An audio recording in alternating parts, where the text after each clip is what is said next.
You use them to focus the energy in your house, which is you. And you're live.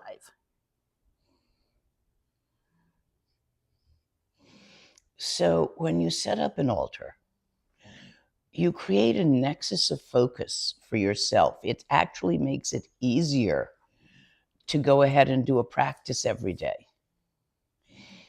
You walk past it, and every time you notice it, which is going to be frequently as you walk through whatever room you've put it in,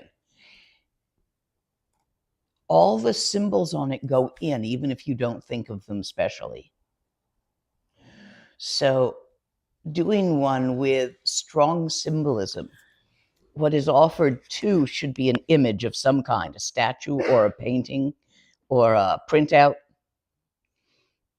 of your choice of symbol of Buddhism. It could be just a Buddha. It could be the archetype you're currently fond of or working with. Whatever pleases you, but it should have shape and form. A book, again, your choice of Dharma books. I usually keep 3 Words of Garib Dorji up there because it's a favorite and it's small. Some people pick the Heart Sutra, which is traditional.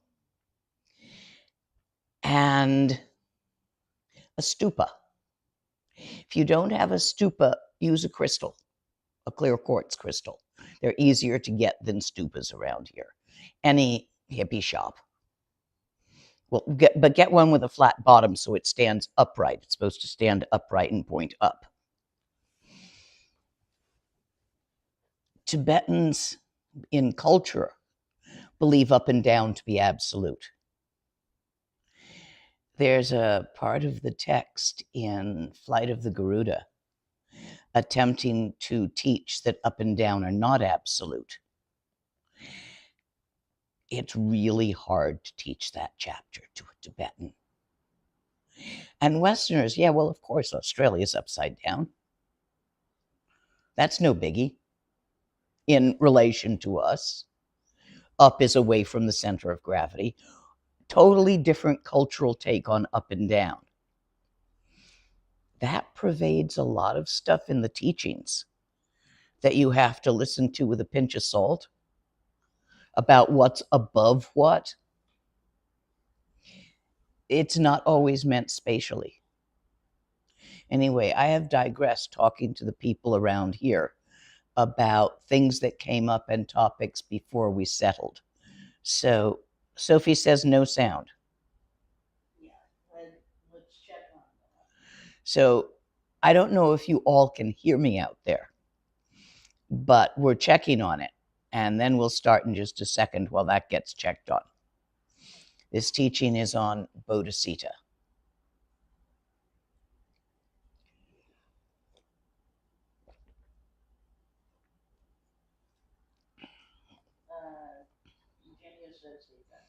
Jenya's got sound. So Sophie, you need to type to Sophie that she needs to check her system. Sophie has sound. Okay, good.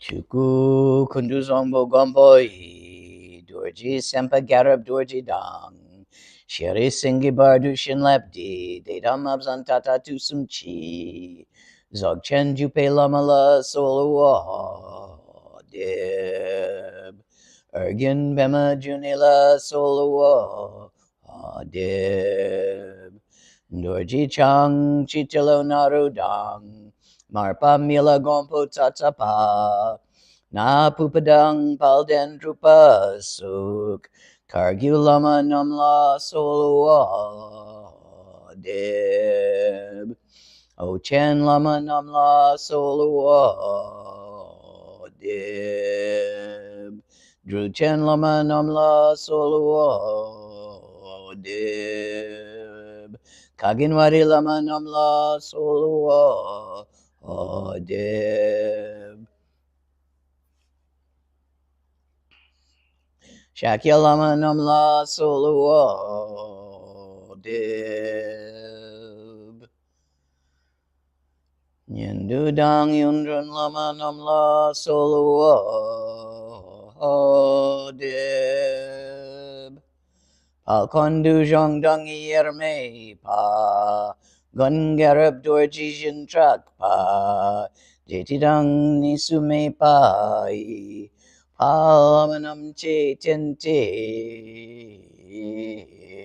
Chung.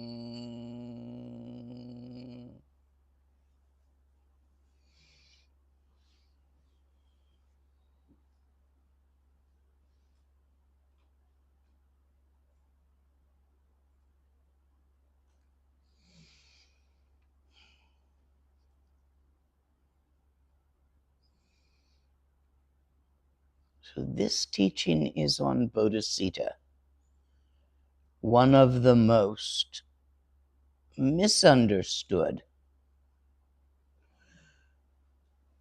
concepts and beyond concepts. Bodhicitta is a pair of Sanskrit words. Bodhi and Sita. Bodhi is thus gone beyond awakening, enlightenment. And Sita comes from the Sanskrit root sit, that which is conscious, the seer. Rigpa, if you're a visual person, that which looks out from behind your own eyes. Except it looks out from behind everybody's eyes. So Bodhicitta does not mean loving kindness. Loving kindness is a method of arising Bodhicitta when you still think you're yourself. You guys like stuff experiential, don't you? So let's try something. Align your channels and close your eyes.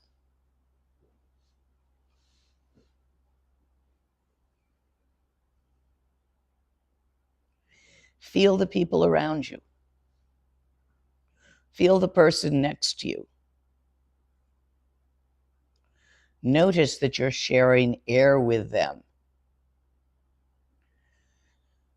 Biome. You know your biome. All those little critters that aren't you that live inside you. Well, your biome and the person next to you's biome are mixing. Feel it. Feel them. If you're at all psychic, feel their mood.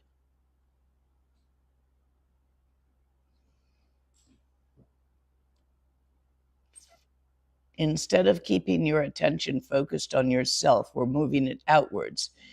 Past the walls, there are bushes, trees. There are bugs in the bushes. Feel the bugs. Contentment of eating. Fear and jumping. Grasshoppers. Flutterbys.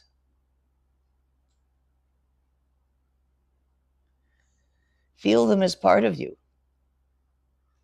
Feel yourself enjoying the lovely greenness flavor of the leaf. The moment of panic as a shadow crosses you and you jump because you're a grasshopper.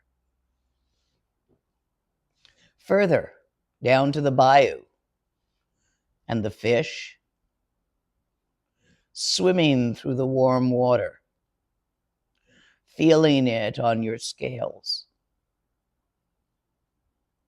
And the bugs that hover above the water and the dragonflies that eat them, and the ducks laughing and chasing salad and breadcrumbs.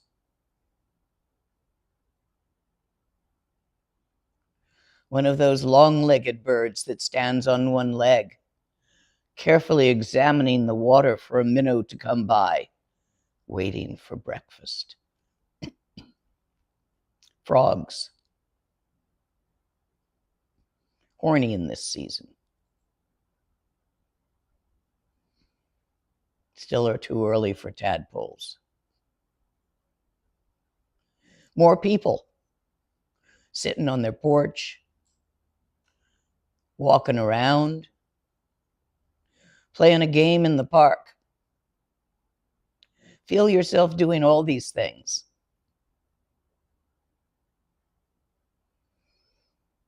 Into the bay, into the bayous, the gators, utterly patient. Slow unless there's a need.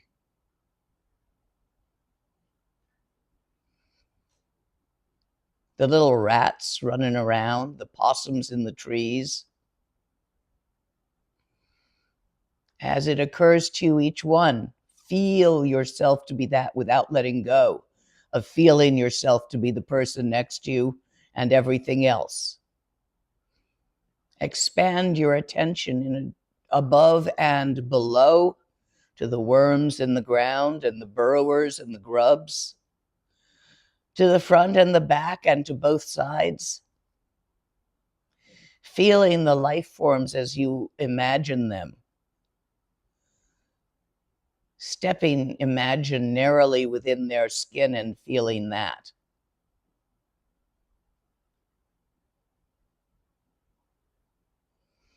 Each one of them with hope, usually the hope of lunch or breakfast. Looking for food, trying to find a mate, trying to avoid whatever frightens them, whatever eats them.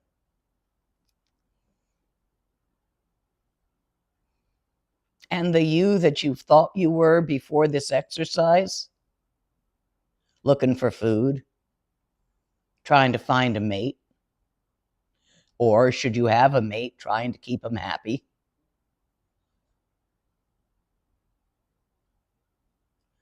Having relationships, as do the ducks, and the fishes in schools.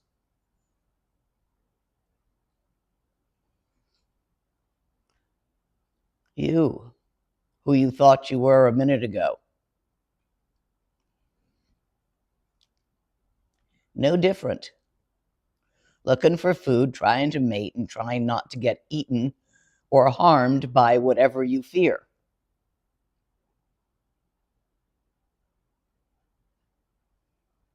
Utterly the same. Utterly interconnected.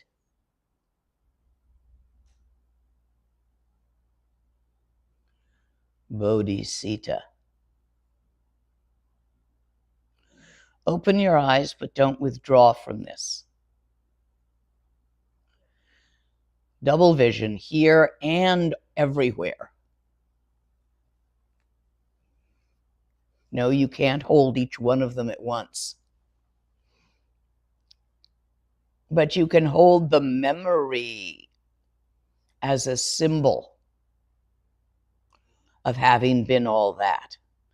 Because you are all that. When you eat a vegetable, when you pick the caterpillar off the leaf you're cooking for supper and take it back to the garden or somebody else's garden. I tend to offer them bamboo because I have plenty of it.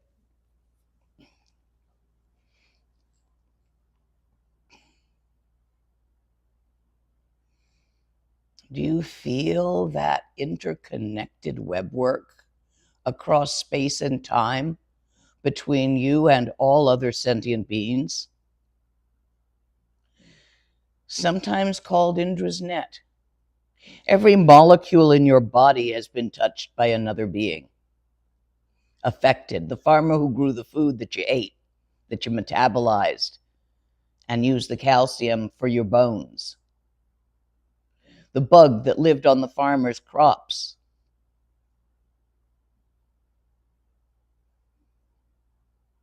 The action of the farmer, killing for food. I do believe most farmers step on caterpillars rather than place them in the bamboo. But with reason.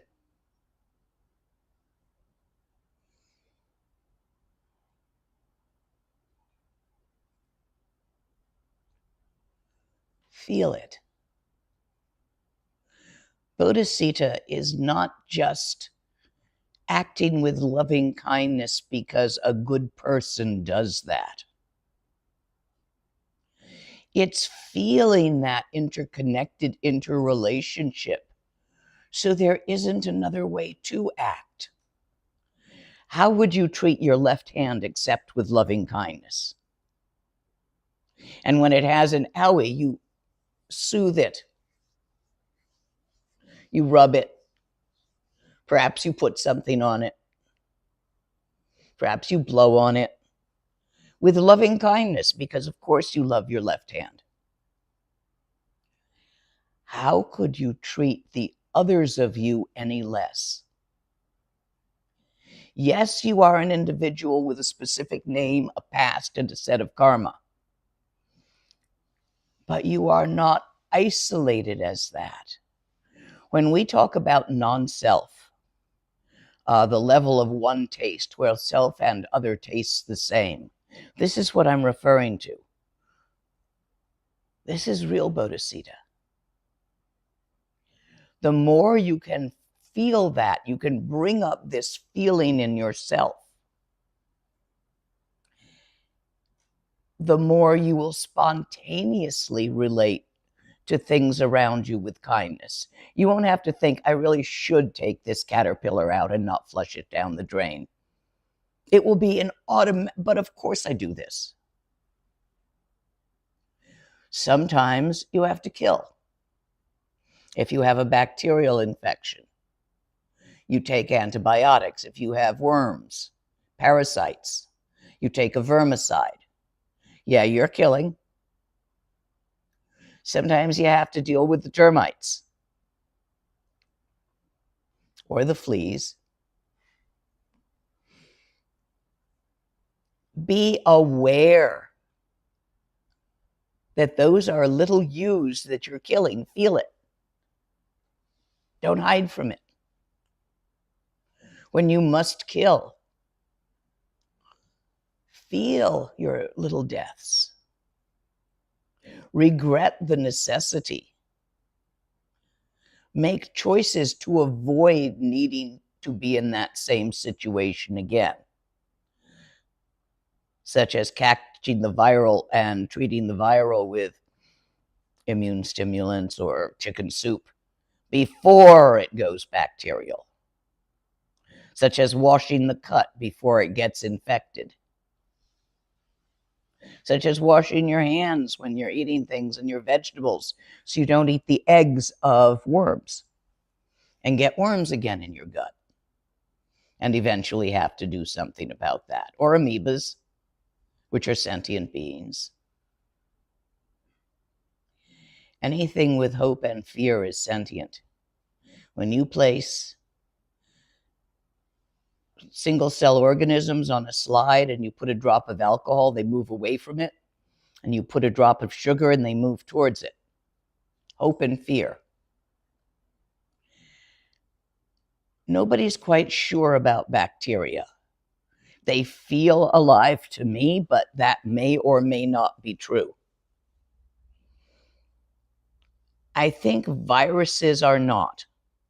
But that's just my opinion. What is alive and what is not alive is a really fuzzy area. So consider Bodhicitta not just as something you should do, but as something that leads you towards reality. Do we have the air conditioning on? It would be nice to turn it off if we do. It's still cool in here.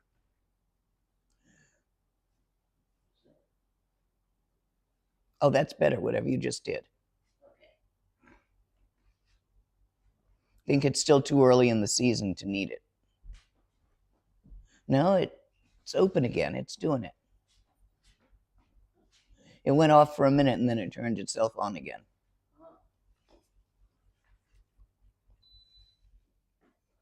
Thank you, Neil. Was anybody else feeling a little chilly?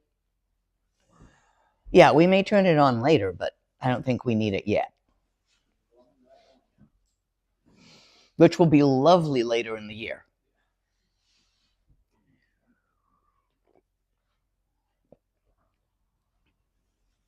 There's aspirational Bodhicitta. I want to develop Bodhicitta. And then there's real Bodhicitta. So how do you get so this becomes your nature?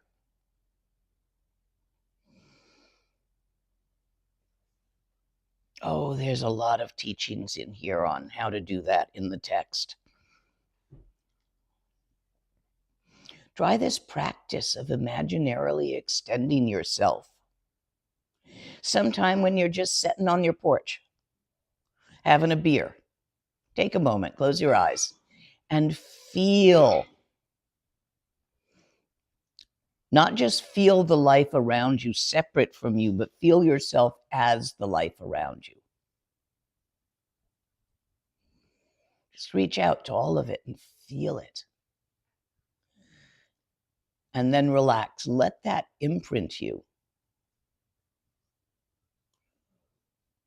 Questions so far?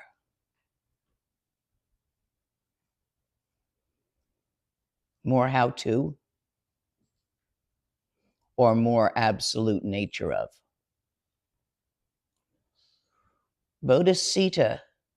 I'm going to go with absolute nature of until I get some how-to questions. Bodhicitta and Sunyata, considered two sides of the same thing, in the way that two sides of a piece of paper are one piece of paper. They're actually not separate. Sunyata is not that all phenomena are unreal. Emptiness is a very basic idea that some people like to hide behind. Pretend they're not really doing that. Pretend that the horrors you see in the news are not real. That's not sunyata. That's duck and cover.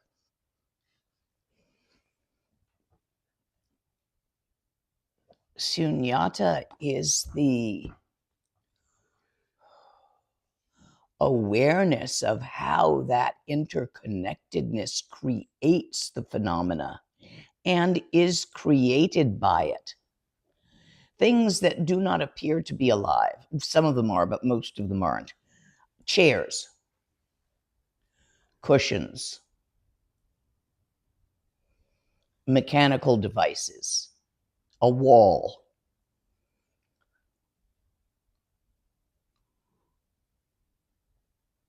They are not the same to every one of you. When you see a chair, you've seen many chairs, you know what a chair is. I have seen Tibetans fresh out of Kham encounter chairs. Nary a clue what the fuck that was. And many different ideas. It's a storage device.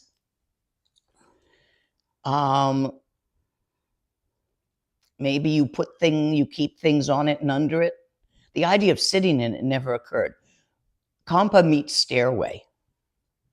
Kampa goes up stairways on hands and feet like a ladder. He's met a ladder before. Now it's time to go down. Doesn't quite get it. Goes down head first, hands and knees. Kampa meets toilet. Thinks it's a wash basin. These are all stories that I have seen happen that Tibetans tell among themselves about them, either themselves when they first came. I had a yogi, a friend, who could not fathom doorknobs or doors. She batted at them like this until somebody opened them for her. She knew tent flaps. Opens a tent flap. She tried it with doorknobs often, and she couldn't learn that new thing. Culture shock. She didn't make it. That was one of the ones that we lost. Failure to thrive. When you see something, you see it by your experience. It's chairness you are placing on it. It's stairsness. There's an old movie, The Gods Must Be Crazy, about a Coke bottle that sometimes turns up at this primitive tribe and all the amazing stories they tell each other about it. If you get a chance to watch it, this is shunyata. When a bug sees a table, it does not think it's a table. Its tableness is in you. It's a flat plane to a bug with edges. Consider how much of what you think the world is on you making it that. The tableness of the tables. The mountainness of the mountains. And everything mountain means to you. The roadness, which many dogs think are dog beds.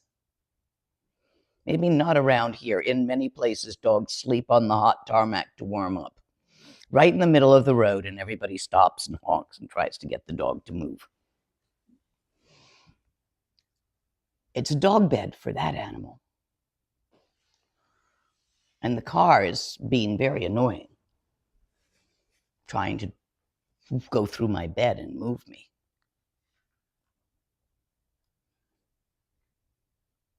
And what does your cat think?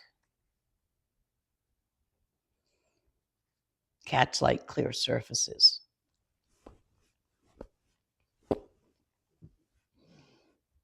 latest one, mine threw all the towels out of the towel rack and then crawled in.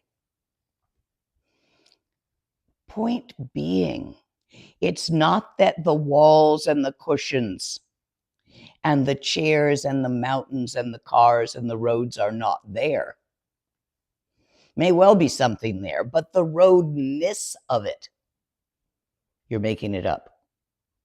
The tree-ness of a tree, you're making it up. The mountainness of a mountain.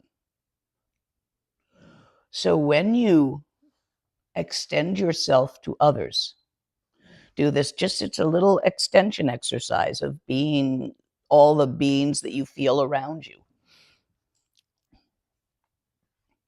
Also feel what the world is for them. The leaf the bug is eating is not a leaf. Leaf is what you put on it. Once you start to realize how much your perspective is caused by the karma of your species, of your culture. There's a lot of you who are not American culture. Here we're in American South. Very specific culture, different from yours. We don't see the same. Especially New Orleans is Caribbean, not American. So this is a Caribbean culture. Rather different from you Germans, isn't it? Time is very different. Because of the internet rules, I have to start these things on time, or close to it. That floors people around here. Seriously?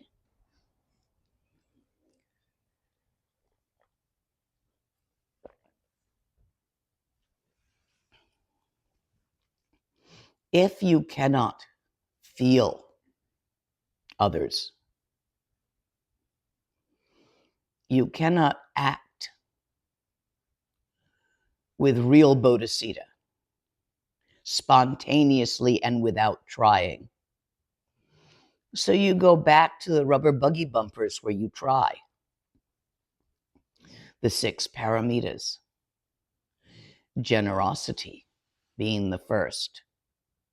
How many of you have an overflowing closet? You want to get together with me and bring all your overflowing extra stuff and we'll do an exchange? I got overflowing stuff. Anybody wanna?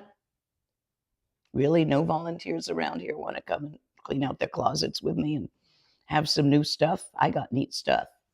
You probably do too. Pick a day sometime. We'll do it of an evening after work. The days are long. Generosity, everybody gets happy. You'll notice. Actually, would you all go fish in your pockets and find a thing? Can't be your car keys, can't be your driver's license, can't be your glasses. What's in its pockets?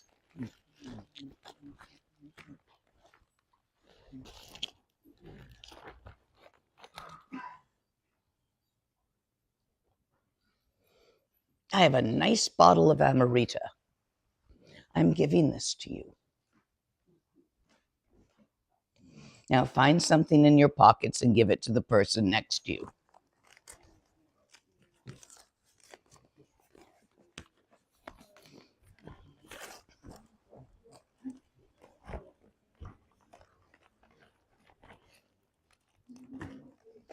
Okay, some of you don't have stuff. Here's a thing. Here's a pen.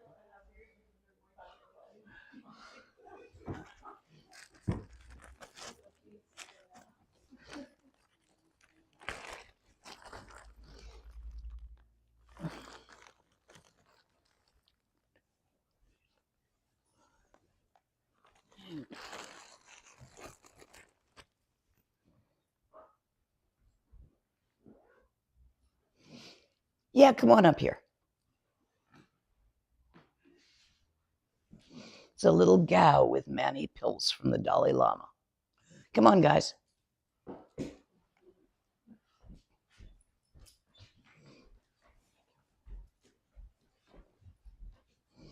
doesn't have a string. You got to get it a string.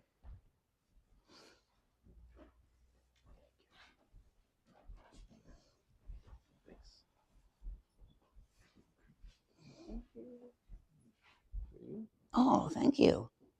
What is it? Bookmark? Credit card magnifying glass. Ah, cool. Nice thing to get. Okay, so you've all given something and you've all received something. How's that feel? A little lighter? And yet, how many of you do this on your own when I'm not pushing you? Other than zucchini season, I mean.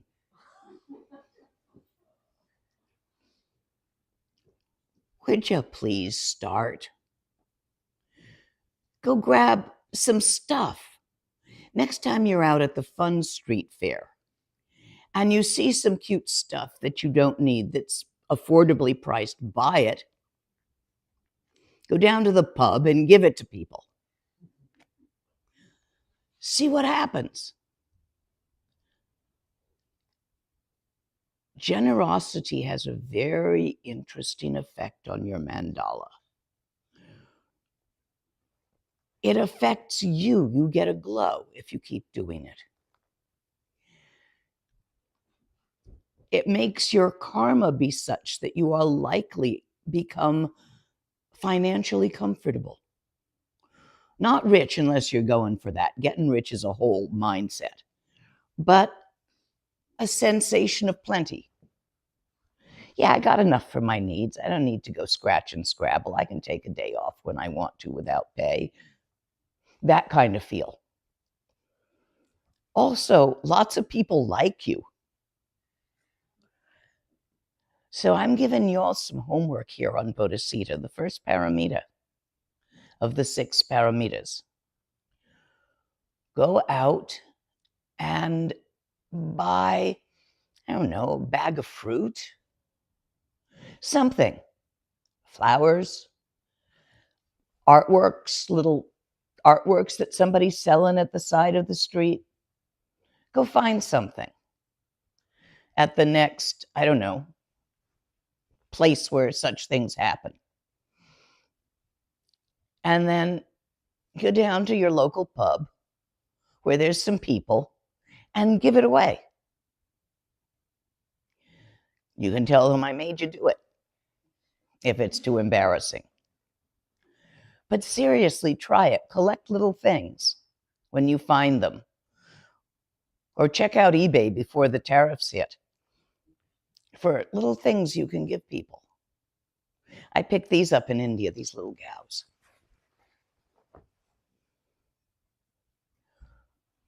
Practicing the 6 paramitas for the sake of others, not because of what it's going to get you, but because of its effect on your mandala, which is your block, your neighborhood, your homies, your city, your state, your country, which could use some help. And this is true of most countries with governments. However, the alternative is what's going on in Haiti, so I guess we need one.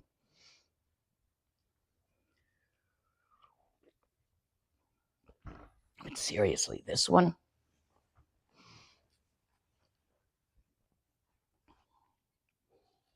practice Bodhicitta by practicing the 6 paramitas. I'm doing it simple here. I'm keeping it simple because I need you to feel it, not think it. Oh, the Bodhisattva vows are nice. The 36 practices of a Bodhisattva are nice. Nice rubber buggy bumpers, nice guidelines. Anybody here a real rule follower?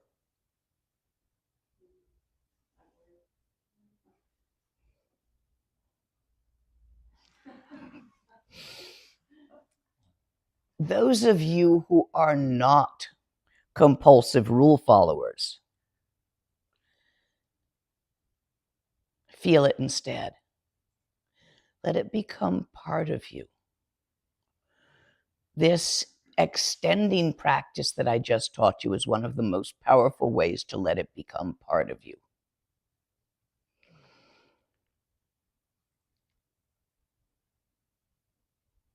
The other is Tonglen. That's a little bit more of a practice. But even rejoicing, anybody here occasionally feel depressed?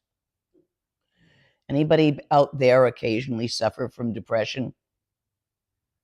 You want to know how to fix it? This practice goes with the meds. If you've been depressed for more than 3 months, you won't do this practice, no matter how much I give it to you, unless you take the meds. Because you need to leave your house, you see. You need to go out for a walk. And people who are seriously, clinically depressed that need the meds can't go out for a walk. They can want to, they can intend to, but they don't actually do it. So if you need the meds, get the meds. Then you can do the practice and eventually wean off them. And the practice is really simple. It's called rejoicing. You take a walk and you find a happy living being. A bird singing in the tree because the rain stopped. A dog walking with its person who is totally delighted to be out on a walk with its person. A woman who's gotten herself dressed nicely and is feeling it, striding. A guy in his fedora who's also done that. And he knows that he's the finest thing around here on this block walking down the street. Happy. And when you see a living being, even a bug that's found a good leaf to eat, even a caterpillar that's eating your kale, happily, that'll work.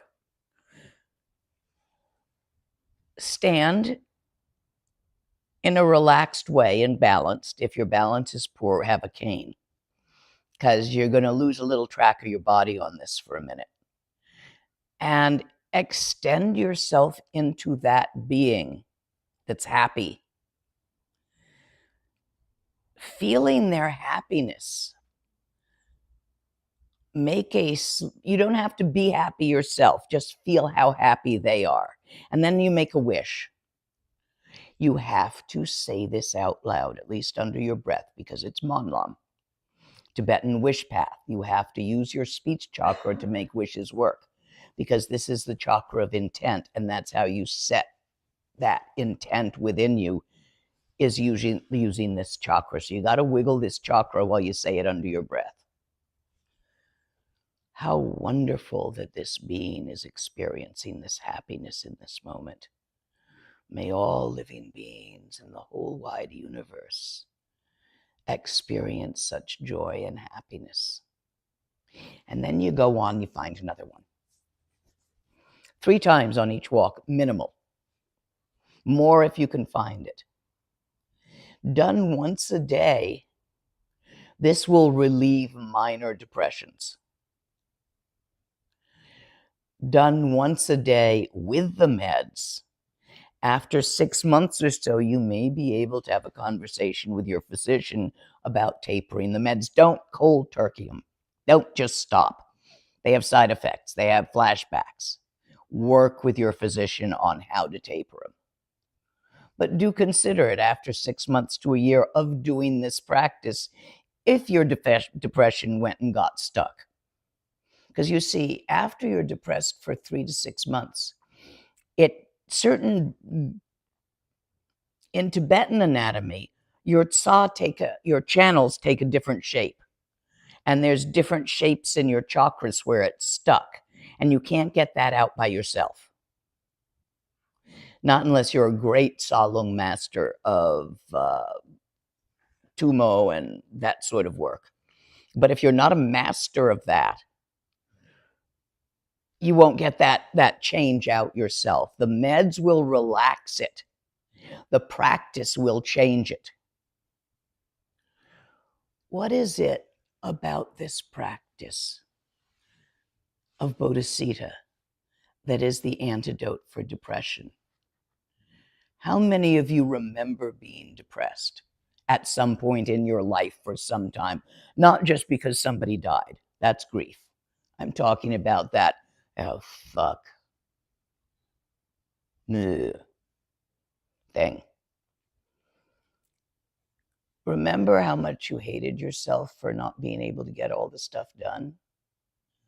Remember how hard you were on yourself? Remember how you focused entirely on yourself and what was wrong with you and how you felt? You had taken your channels and you had wrapped them so tight around you you couldn't move. And there you sat as the laundry and the dishes piled up, or the bills didn't get paid, or the whatever.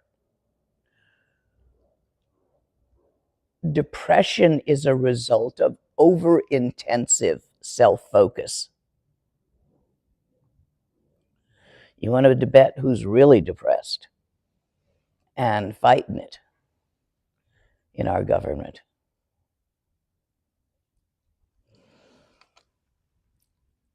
When you change that pattern in your channels through tsalung, through rejoicing, through that first practice I taught you, which is extending yourself into others, recognizing the similarity, the sameness, being what's around. Do you see the difference? You're taking it out of yourself. All your fears and anxieties are about what's going to happen to you. They're not about the butterfly in Borneo that just fell in the water. So for both depression and anxiety, turn it outward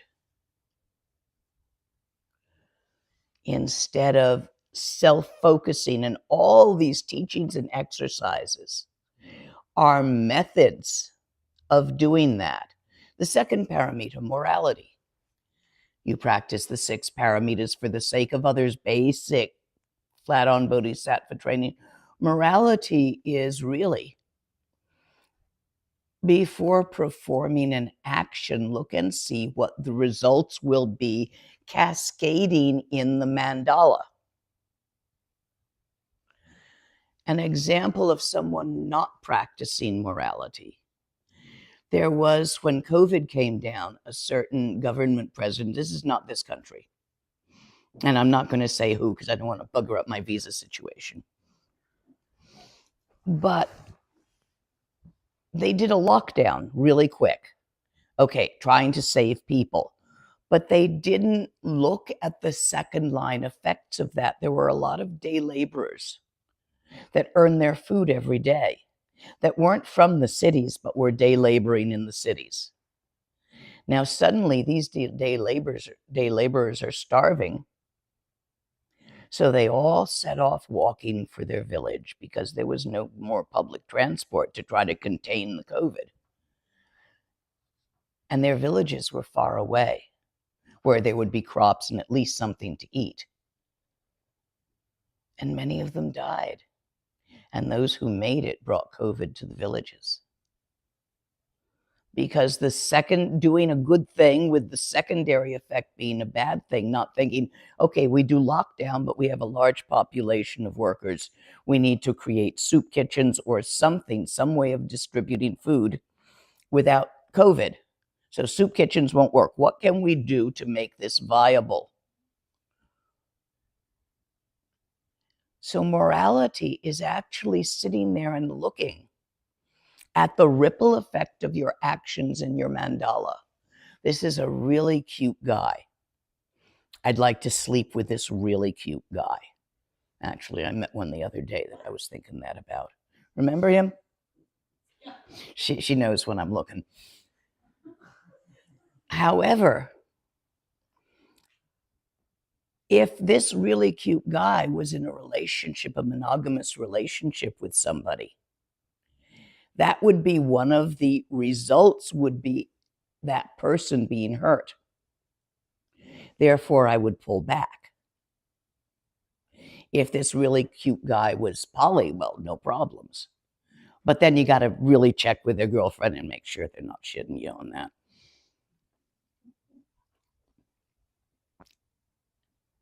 So many ways. So the true morality is looking downstream. If I do this, I get a good result here. Are there any negative ramifications downstream? So I'm saying buy little things and give them away in the pub. The worst negative ramification is they're going to leave it on the table and somebody else is going to find it because they didn't want it. Translators, yes. Sorry, guys. Yes, let me slow down. So when you practice morality, instead of following rules, which is what we all try to do, and we've memorized the rules and yada, yada, look and see what the downstream consequences are going to be. Because many things have happened in history. The giving of blankets to the freezing Indians that had been used previously by smallpox-ridden soldiers. The giving of food to the Indians when they lost when we stole their hunting grounds, to the Native Americans when we stole their hunting grounds. And the food was such as to cause diabetes. White flour, lard, government cheese, all very tasty. But to a culture or tribe that has genetically been eating much closer to the earth, it doesn't have the resistance that a tribe that has been eating white flour for 20 generations. Before there was insulin, all the diabetics died. Now you got resistance in that tribe.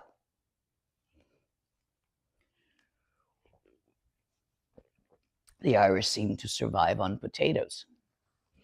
The British seem to survive quite nicely on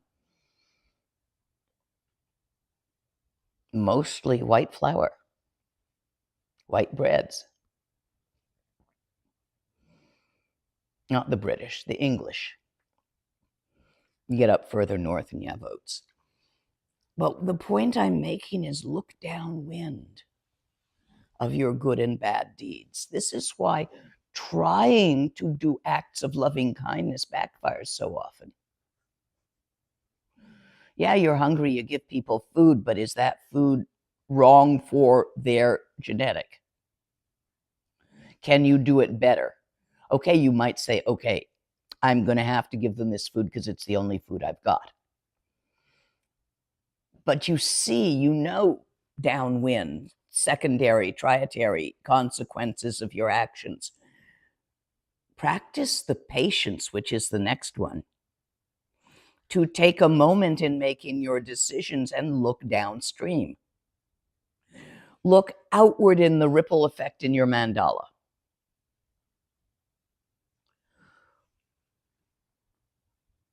Do you see what I mean on this? Are we getting questions? Yes, we have questions. Let me have a couple. What are the karmic implications of engaging in sex solely for the benefit of another when one is not interested for oneself? Does it possibly create digpa even though it might appear like gewa?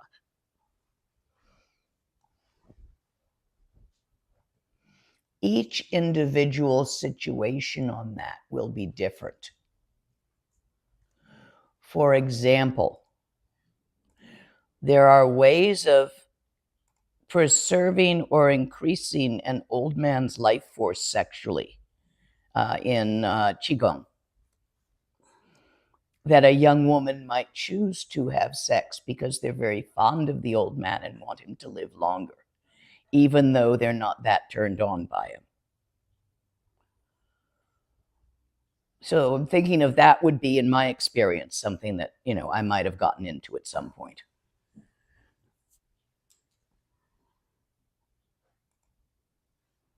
And I'm looking to see if there were any negative repercussions from that. In that circumstance, there weren't.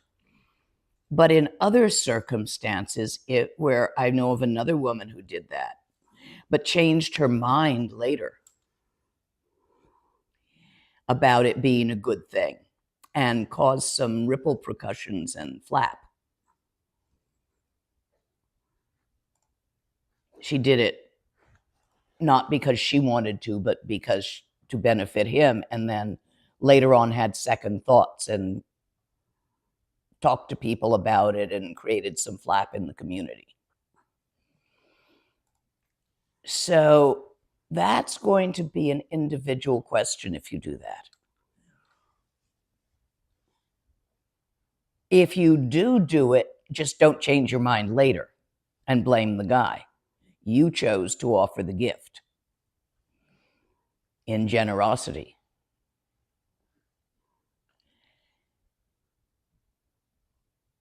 I'm going to say each individual state of that's going to be different. I can't give you a carte blanche rule or law. Next question. There is a block in my understanding when you say expand your attention or awareness and feel others. I don't know how to expand, or do I just fake it in my mind until I'm doing it? No, go do the rejoicing practice. Or practice Tonglen.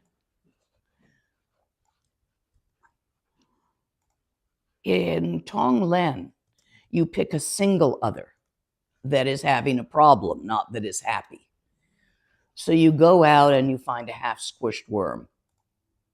He's still trying to crawl, but half of him is bad, is squished. Somebody stepped on him. Or a one-legged grasshopper going in circles. Or a very wet and bedraggled bird because it's been raining and it hasn't dried off and it's still drizzling. Or something that's hungry. I think gators are always hungry. It's their nature, because the more they just get bigger.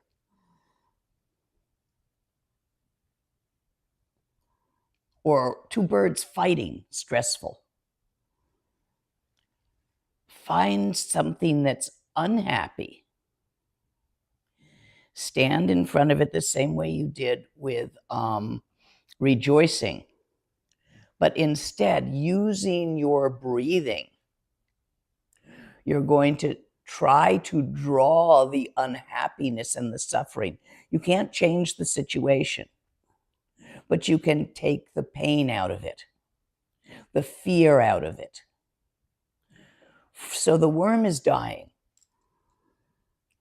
Can't do anything about that, but you can draw out the fear of dying. And when the fear is lessened, the pain is lessened. So you imagine that being's fear and pain as sort of a black miasma around them. And you inhale it through your nose. As it goes in, there's a core holding pattern that is keeping you from feeling others. It strikes that shield that you have around the center of yourself. And like matter and antimatter meeting, the black smoke and the shield are mutually destroyed. For a moment, pure clear light shines out. Your own Buddha nature is just. And then you go on and find another one. So if you do Tonglen enough, it will break that block for you. I recommend that as one of your 3 practices. Other questions in here also you guys can ask. If you do that in front of a big gator, won't he eat you? Well, you should first climb a tree, then do that in front of a big gator. Do not abandon common sense for the practice of Dharma. You don't have to abandon common sense either.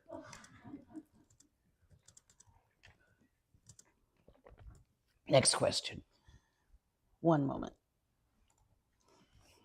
Does Yidam practice modify bodhicitta, or does it remain the same while pure perception is cultivated alongside it? Bodhicitta is pure perception. Bodhi, enlightened, Citta, consciousness. Bodhicitta is pure perception. It is the same. Next question. Okay.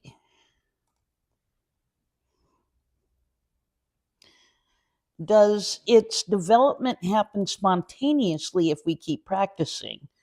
Do we transform into it? Or should we do something like merit building practices? These are merit building practices, very powerful ones. As long as you do them for the sake of others and not to turn yourself into something you weren't. Because you see, you are enlightened nature. It is inherent to you. This is just the natural state, this bodhicitta. You don't need to transform anything, although it will feel as if you do if you're working through Tantra. But in Dzogchen, you don't change anything, you just let it free. You see your hopes and fears, which is your attractions and aversions. They make you self-focus to get away from what you're scared of and to move toward what you're attracted to.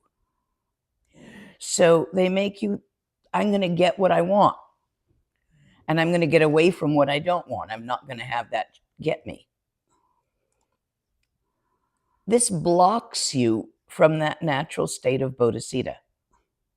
What I showed you or what I tried to show you in that first exercise, is actually the natural way for living beings to be. Except they're scared and they want stuff. So instead of naturally being aware of the interconnected interpenetratingness of all time and space, and simply living in that state where nirvana and samsara are one and the same, we contract. Eek! Salted snail. Fear is the big one, fear and anxiety. But the other one is also want, chasing. So as long as you are trapped in fear and want, and don't even bother trying to stop being afraid and wanting stuff just on purpose. You can thwap away of that, but you got that karma entrenched in you for eons. So you got to do something sneaky. You got to go around the side. That's why we've got all these cool Tibetan practices that take you around the side of what's blocking you, until you can finally relax into the natural innate state of enlightenment, which is not something you get to attain. Yes. Does a state closer to enlightenment have more intensity of emotion, or does intensity of emotion matter? Is there such thing as lack of intensity, or is that some sort of sophistication or a blockage? That's a blockage. It doesn't change the intensity of emotion. The frequency may change, but if you can't feel anymore, you're dead. So it's pretty important to allow your emotions to also free themselves. In Tantra, what we call in basic level in Lam Rim, the 6 poisons, in Tantra are called the 6 initiatory archetypes or initiatory deities. 5. The 5 poisons, the 5 initiatory deities. This is the mandala of the Dhyani Buddhas. These are your emotions unsquished without resistance or justification. You feel, but you do not need to act out your feelings because it doesn't bother you to feel. Your personality doesn't go away when you get enlightened. It just stops bothering you.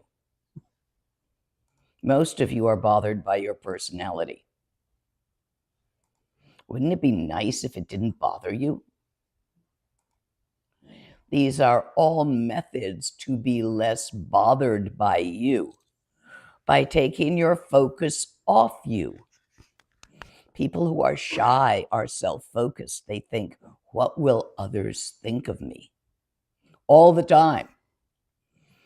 If you walked into a group of people and you think about yourself all the time, you will have a completely different reaction than if you walk into a group of people and think about them. I wonder who that is.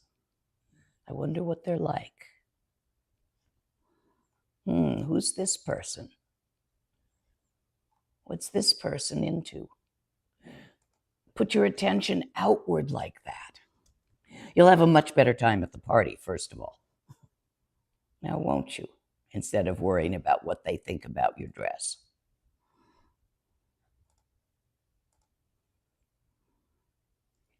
Does that answer your question? Emotional intensity, they do not become less. That's of your basic emotions. You're still frightened when you almost get in a car accident. You still feel the same amount of... It's the low-grade anxiety that goes away. the low-grade underlying mutter of emotion that is not based on an actual occurrence. You can still have someone cut you off in traffic and feel anger, but then you don't have an urge to get back at them because you're fine feeling angry. You don't have to let it out or release it. You don't mind being angry, so you be angry. And then the anger wears off and something else arises. So depending on what you call the intensity, if it's the low-grade stuff, that does become less. Whereas the in-the-moment response to moments, it doesn't become less, but it just becomes less of a thing. You don't stop feeling. You still feel grief when someone dies. But you don't mind feeling grief. You accept that sensation. You still feel anger when someone does something that pisses you off. But you don't mind feeling anger. So you don't have to do something about it.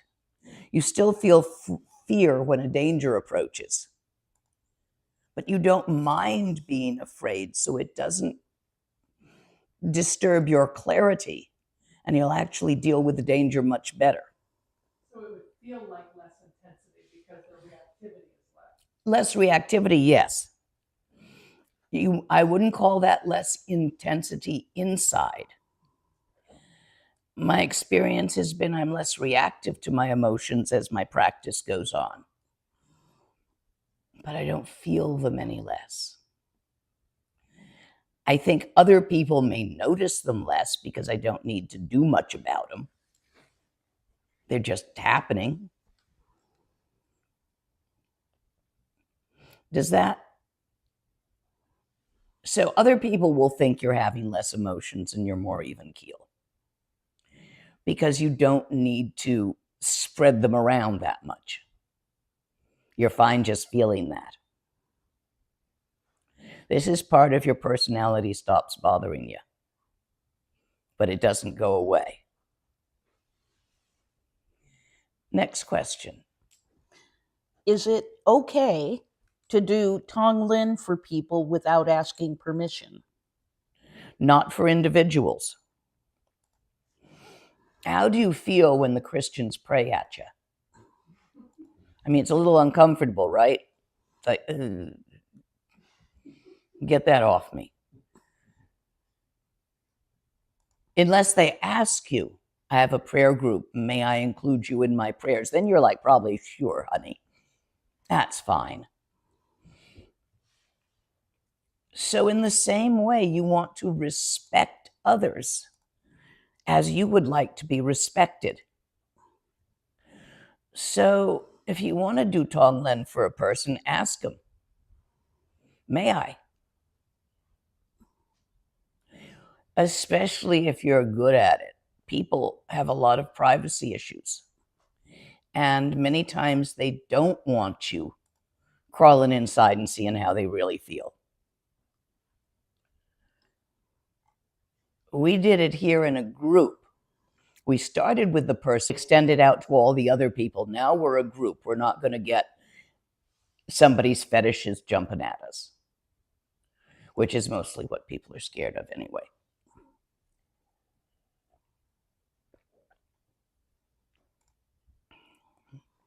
So no, ask. You can do it to a category of individuals. Go stand outside a hospital and do it for all the sick people or all the people in the ICU or all the exhausted nurses just before shift change. You know, there's ways of doing it for groups of people, all the beings in the hell realms. Tibetans find that easier to visualize than we do. I'd say go stand outside a hospital and do it. I think you do better as a Westerner to actually see or hear the being you're working with or the beings you're working with. It just goes in deeper that way than simply a visualization. It feels more real. If you really feel yourself doing it, you should be a little scared of taking on that. You should be willing to take it on to free them. And yes, there's fear of what it will do to you, which is why that explosion, that pop of the two bubbles is so important. If you just keep taking it on and don't pop, you're going to get whatever they had. It's like doctors.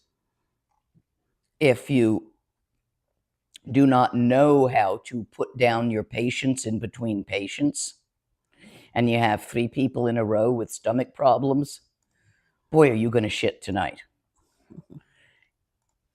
Right? Until you learn how. In Western medical school, unfortunately, they don't teach you that. They should. I've had too many doctor friends coming home with thises and that's. Next question. Is there something like Bodhicitta in Carlos Castaneda's teachings? Not that I saw, but I haven't read those for a good 20 years. Maybe longer. I don't recall something in the equivalent, but you would need to ask a Yaki that question, as that is not the lineage I hold.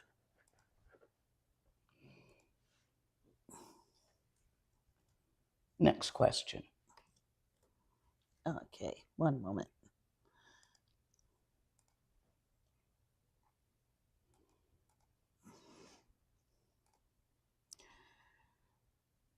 My reason for eating meat is someone's going to eat it. Might as well be a Dharma practitioner who can create a connection rather than going vegan. Is this view correct? It is neither correct nor incorrect. It is your view. All views, by their nature, are limiting and incorrect. However, be aware that there is digpa in eating meat, but also in growing and eating vegetables. All the bugs when you till the soil that get disturbed. And I'm not sure those caterpillars really can eat bamboo. I may need to change my method of dispersing them.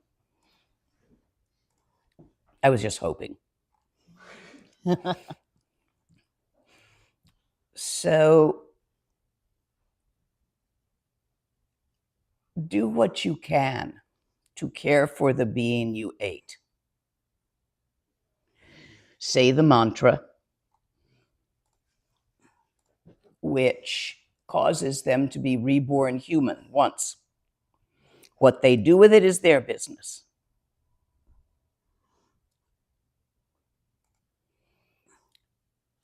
I've given you that mantra so many times.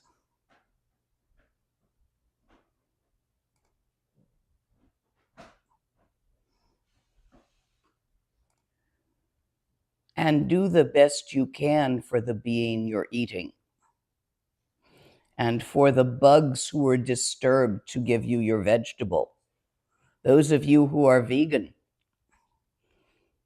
realize that bugs did die for you to have those vegetables.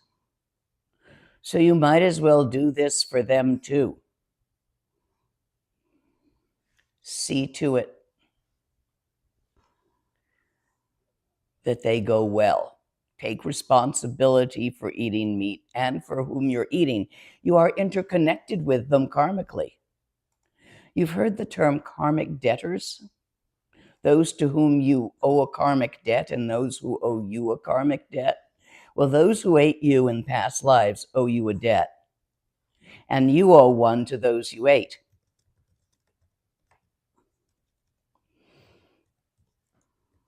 The main Bodhicitta practices to bring this up is Chenrezig, as I have taught it, and I'm not going to teach that again today because you've got it out there on video and it's perfectly good and you can do it. And Tonglen, which I did teach you again today. And that extending yourself, like in rejoicing,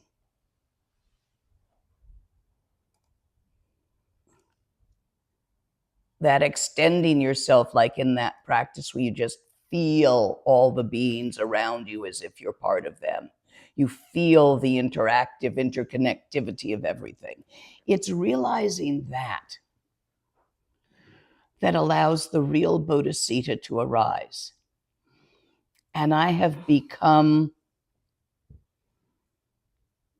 very leery of the attempted Bodhicitta. Yes, it's probably good for you and keeps you out of some trouble, but boy, does it cause a lot of trouble. Because everyone has their idea of morality and it's all different. And some people think they're saving gays by killing them so that they cannot do that anymore. Some people think that killing the mother or allowing the mother to die to save the baby when they can't even save the baby is still virtue. They impose their morality on others. I see it done so often. And yes, I see it done among the Buddhists. To protect the Dharma, that it not be lost, in Thailand, of all places, 4 nuns went to China and got the full ordination of Gelongma and came back to Thailand, and the monks killed them to protect the Dharma.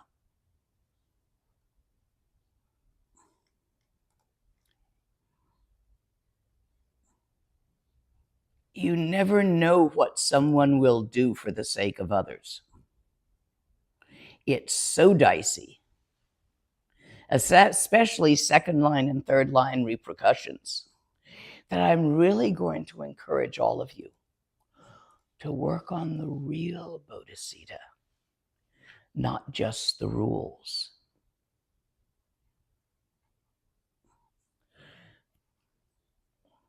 Are we having technical difficulties? It may be something in the internet.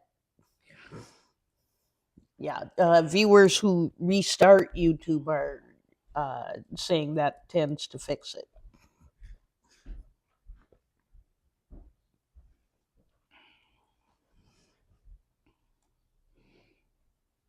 So yes, practicing the paramitas for the sake of others are good, but do have the patience to look downstream, down the time stream, to see what are the second and third line results, because that matters. Effort. Oh, that's a sticky wicket. Do you put forth effort when you play a game of soccer or basketball or whatever your fun sport is, checkers, chess, cards? Do you put forth effort? How does that feel different from the effort you put forth because you know you should? The effort you put forth into Dharma should be the first kind. Joyful effort, not gotta effort. Especially in meditation practice. You should condition yourself to find it fun rather than thwap at your work ethic to make yourself do it every day. I strongly recommend some really of those really good chocolate balls? Get a bunch of them. Only eat them after practice. That's all. After a while, the joy of the taste, you can eat them with practice also. The joy of the taste, the pleasure of the taste will, and the pheromones that releases, and the brain chemicals the chocolate releases, will start releasing when you practice, even if you're out of chocolate. This is what we do to the little monks. When Tibetan yogis and monks and nuns get together, what do they want to do? They want to do some Dharma for fun. Oh, let's do this ceremony for fun. Because it is very pleasurable for them. It releases those endorphins. But they've been trained from babyhood. Every time you do a ceremony, you get something tasty that releases endorphins. So start training yourself, guys, so that you can do effortless effort because it's fun, rather than, oh, fuck, I gotta do that. This will make a big difference in how well your practice goes. Practice done out of duty, even dutifully for all sentient beings, does not affect as much gewa, does not create as much gewa as practice done out of love and joy, out of great-hearted, open-hearted joy and happiness. Can you feel the difference in yourself? Try doing that for yourself tomorrow. Do a practice because you gotta. And then at some time otherwise during the day, do something that makes it really fun, like bake a batch of brownies and have them with cold milk in your practice. Or invite some friends over to eat them and practice with you. Do something to make it fun. And check who you are after each one. Which one has had more of an effect on your mood, on your sense of open-hearted great-heartedness? Yes, we practice for the sake of others, but don't make it a duty. As much as possible, make it a joy. The insight, the wisdom of the union of Bodhicitta and Sunyata allows you to recognize your life as a dreamlike state where you are making up the stories you tell yourself about the sensations you feel through your 6 sense organs. You see me. You have a story that I'm some big whoop,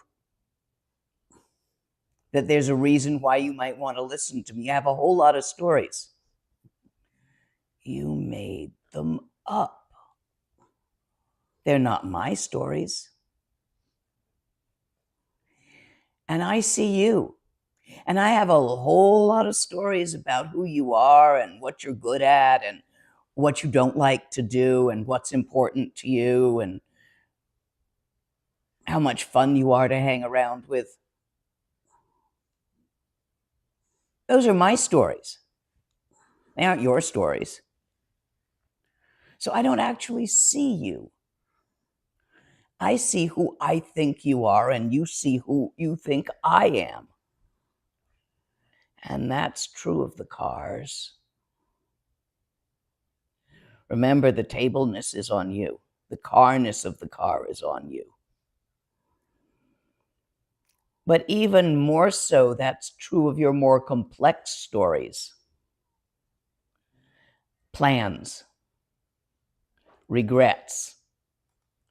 None of it happened the way you think it happened. And certainly those plans are not going to go the way you expect them.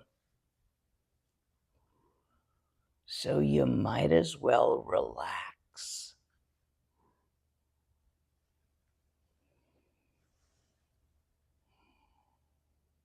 Open your heart to all life. Do whatever practice you choose to do. Do your favorite practice for the sake of the entire mandala, because your being affects everything around you. When you're in a grump, how does that affect your family? When you're in a fun mood, how does that affect your family? And vice versa for your family members. Interconnectedness is the key to Bodhicitta. Next question. When we engage in worldly activities, earning money, etc., it seems, it seems there is often, if not always, some possibility of a negative consequence of our actions. What to do about this? Mitigate the negative consequence. Avoid taking jobs as an exterminator. Surely you can find something better to do for money.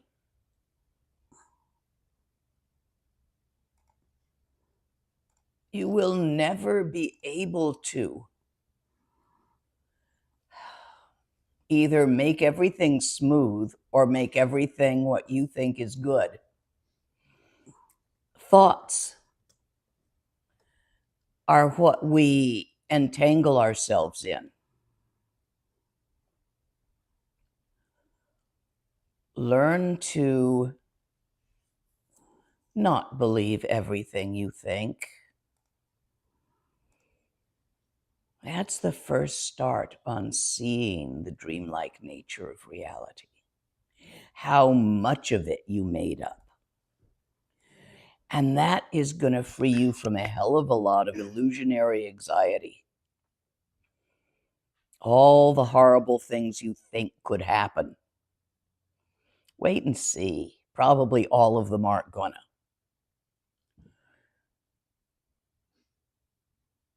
Next question.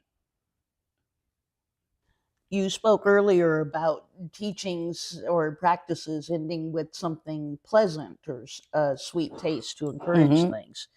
One of our Spanish viewers asks, many teachers in Dharma seem to have this should ethic and instill this strongly in their students. How can this be? They are K-Rim practitioners, not Zogrim practitioners. There is a time for should.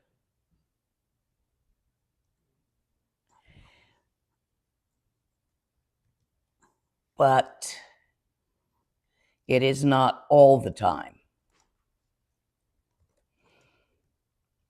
In certain lineages and certain teachers, they teach a great deal of should. My teacher was not like that. None of my teachers were. I'd rather you understood why you're doing it than simply do it because you're supposed to. What it does, how it works. I think some people who are fear motivated, as many Tibetans are, do well with shoulds. Fear of hell. That's Christian too, or Catholic at least. Whereas that's not the only way to practice. Your practice does not have to be fear-based, fear of making a mistake, fear of getting it wrong. Your practice can be a joyful relaxation.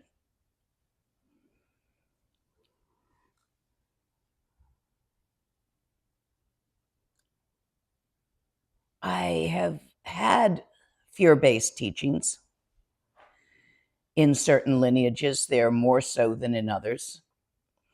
Certain lamas and their texts are more based on that than others. That's not the way I choose to teach or the way I was taught.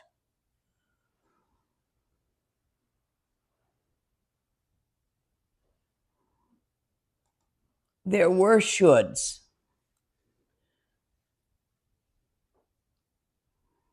But they were so weird. Garlic is the only sin, and it's not even a verb. I remember that one. I remember that I should see the sky as red, not blue, and that I was not to come back until I had fixed that. So yes, I got shoulds in my training, but they had very specific purposes in knocking me over. So you may get shoulds from your personal teacher, but I don't think they should be spread around with a butter knife. You will feel much happier and more comfortable if you open your heart to Bodhicitta. As Bodhicitta, in Bodhicitta. You will be happier and hurt less if you do this. Since you are not isolated as you being happier and hurt less will cause everyone around you to be happier and hurt less, because we're all in this together. That's so much a better motivation than you're going to go to hell. I'd rather you did it to be happier and hurt less, and so everybody else was happier and hurt less too, than because you should or you're going to get punished by God of death and all of these things. Yes, we do have that in Tibetan Buddhism. I guess it's there for those that need it. But you'd probably still be Catholic if that was what you needed. Most of you who came here from places that overemphasize the shoulds. So, and I got raised secular humanist, so I never had shoulds. This interrelationship that I've been talking about all along is your key to recognizing emptiness.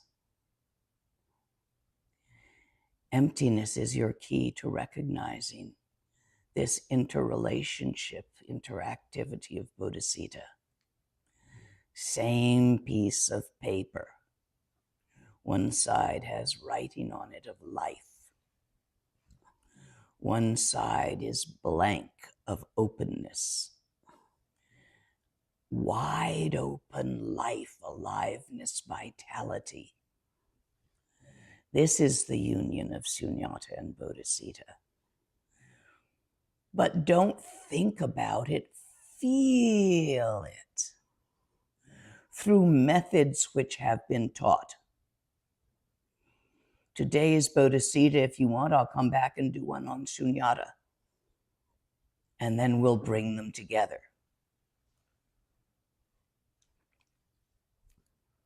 Feel the interconnectedness through time. Your parents, your grandparents, your children, your grandchildren, your grandchildren, and so on. You will be parented by every sentient being in the whole universe. Somewhere in infinity has been your mother, your father. And you will give birth to. Yeah, you guys too. You don't get to stay guy all the time. Every sentient being in the whole wide universe. So take the love you have for your dog, your children, your friends and homies, and spread it out. Don't tunnel focus. If you have really tunnel focus, all your love is on your partner, you're going to fuck up that relationship. It's too much to carry. Love the cat. Love your friends. Love the strangers. Spread it out. I've seen more relationships get messed up. I'm talking about those who like monogamy, by the tunnel focus of it. Oh, you're my soulmate. You give me everything I need. I need nothing else. Do you really want to carry that? Of someone saying that to you? That's scary. Best friend, and there are other friends. Mate is fine. But you'll mate with someone else in another life. You don't come back and have the same person married to again and again. That's a romantic fantasy in those sci-fi romance stories that they write. It's not real. Somebody made it up. So let the love you have for your children, your pets, your parents, spread out past the tunnel focus of your family next door. That doesn't mean you have to be stupid, and if you don't particularly like next door person, you don't have to hang out with them. But then if you don't like your kids at a certain age, they probably don't want to hang out with you either right then. There's a period you go through where you don't like the kid and the kid doesn't like you. And then they grow out of it and they're wonderful. That can happen anywhere between 13 and 25. And it lasts a year or two sometimes.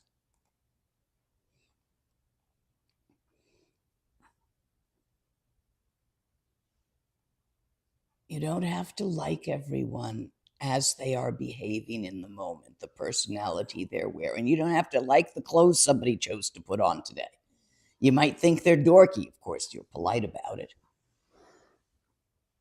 But love them, whether you like them or not. And if you want a really hard homework, love the idiot. Because the idiot really needs it. Because nobody, not even his wife, loves him. See if you can bring yourself to love the idiot. And you Americans, you know who I'm talking about. And you foreigners, you've got your own idiot. Whichever one it is. All governments have an idiot that really bothers you. Include them in your attempt to broaden your love. Because if you really look at any one of them, any of them in the world, Italy, Russia, Mongolia, oh, even Bhutan has gotten up to some weird shit lately.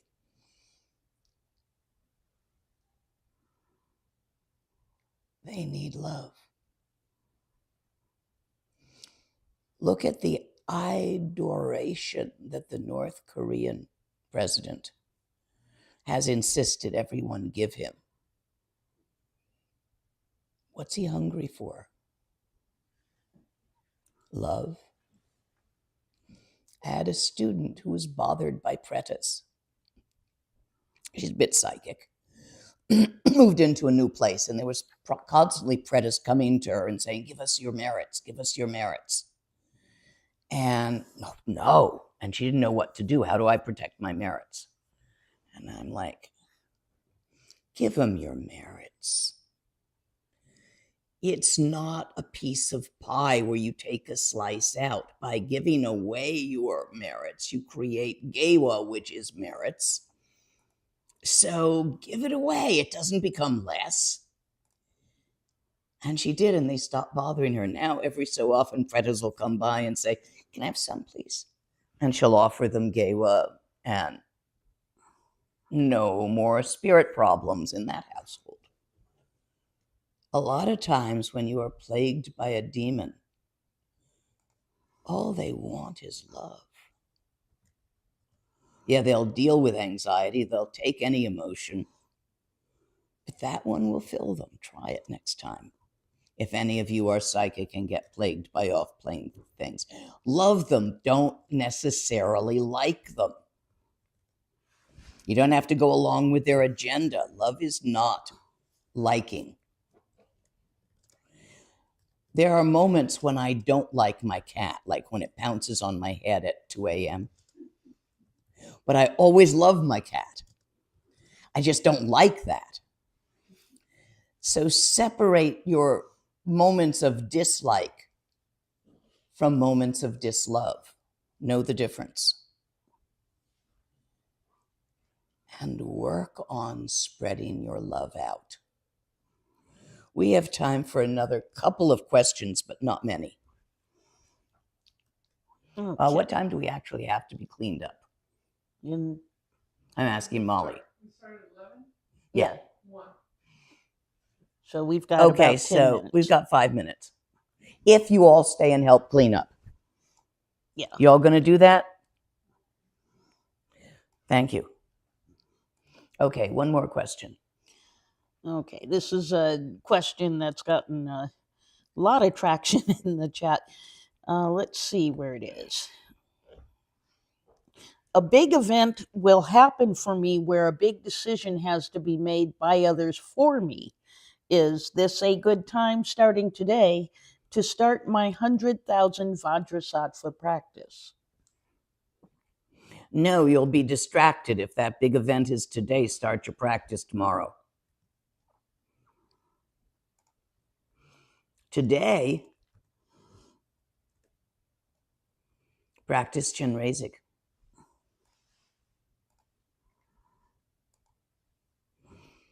Don't count. Just feel yourself opening up. Or if those decisions other will make for you are scary to you, practice Tara, tears of Chenrezig. Green Tara, very protective. Om Tare Tutare Ture Soha. This will improve your outcomes. Next question. Any recommendations for movies or series that correctly show the idea of bodhicitta? Didn't Khyentse Rinpoche, Zongsar Khyentse make a few? Check that out. Otherwise, I cannot think of any. They're all about finding your ultimate love or shoot 'em ups. And unless you're able to turn a shoot 'em up into enlightening everybody rather than killing everybody using tantric symbol methods, which does take a bit of effort on some shoot 'em ups,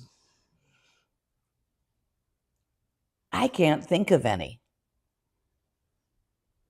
Perhaps other people in the peanut gallery or out there would put into chat, or you have one. There's this movie called Spring, Summer, Fall, Winter, and Spring. Did you ever I haven't seen it.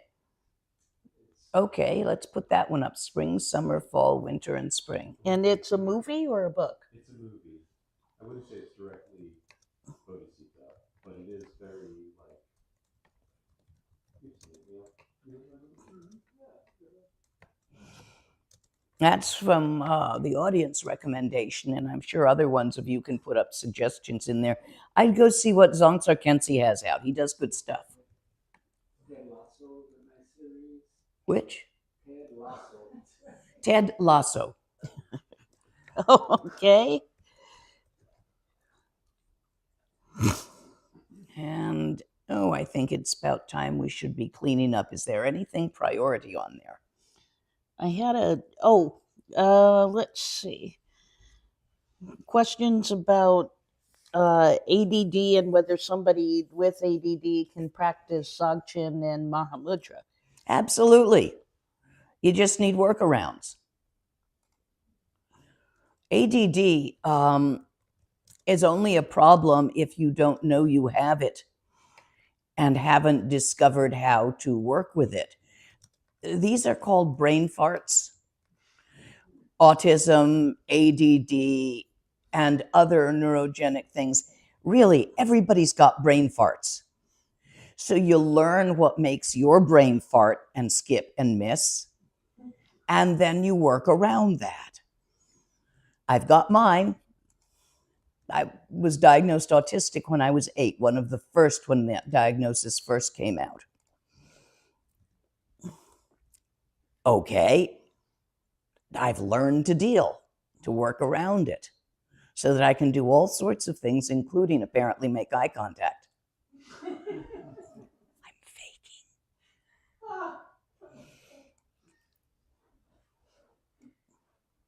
I can even hug. So, yes, it's not a preclusion. Just let your teacher know what you need to work around and what methods you've already found that work for you, and continue on. Do find a teacher. Although you can practice Sutrayana without a teacher, for Tantrayana and for Dzogchen, you need a teacher. More on that during the Guru Yoga discourse, which is coming up. And if you all want next teaching on Shunyata on the next available weekend that doesn't have something else on it, y'all let me know how to let us know. I don't want the emails. Email Nola Vajrayana and keep it short. And just say, yes, I want this. Or if you don't want this, that's fine. Just leave it be and we'll see what happens. Was there anything urgent or did I finish? No, nothing urgent. A couple of generic questions about mind-altering substances and practice. Psilocybin mushrooms, if taken properly under the guide of a fully trained shaman, can help raise your bodhicitta. But go find a fully trained shaman. I can refer you to one that I think is pretty good if you need it. And go to them where the mycela lives. You need to be on top of the mycela for this to work, where the mushroom grows. Peyote will teach you how to live well as a human. It basically teaches you the 6 paramitas. How to be a human, an honorable and kind human. Whereas psilocybin done, and I'm talking about a metote, not just some you bought in the bazaar. God knows what that's going to do, but a proper metote teaches you that. And a proper psilocybin mushroom ceremony, again, done in the proper place with the proper teacher, will show you what I tried to show you this morning. You won't be able to not see it.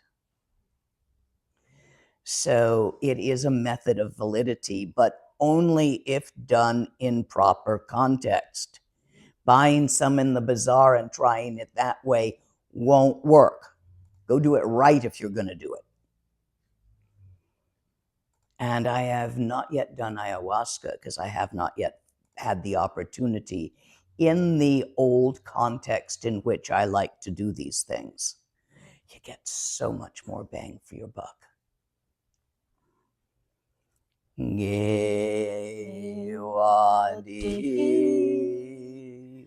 Nyurduda Chi Sa Go Parshu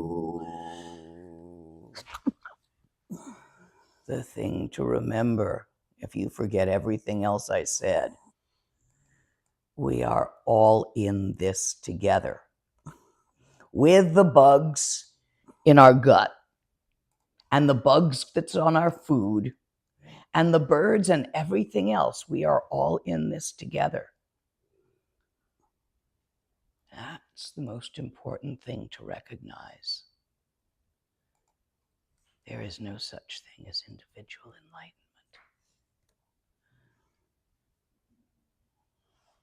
We are complete. Nyando, you can turn me off. Can we mention translators very Oh, quickly? yes. We had a lot of We had a lot of languages. languages out here today. Please thank your translator. If you've been listening in a language other than English, please thank your translator by giving them a gift. It would be a kindness if you possibly can. They're up on my website, all listed. So you can give them gifts through there, or you can go ahead and send them a message through there. I think I've got emails for them. Tell them how wonderful they were. Gift praise if you have nothing else. But acknowledge and do be kind to your translators. Also, if any of you out there wish to become the benefactor of a yogi, drop me an email and I'll tell you more about it. It's a worthwhile thing to do. And now you can turn me off. If anyone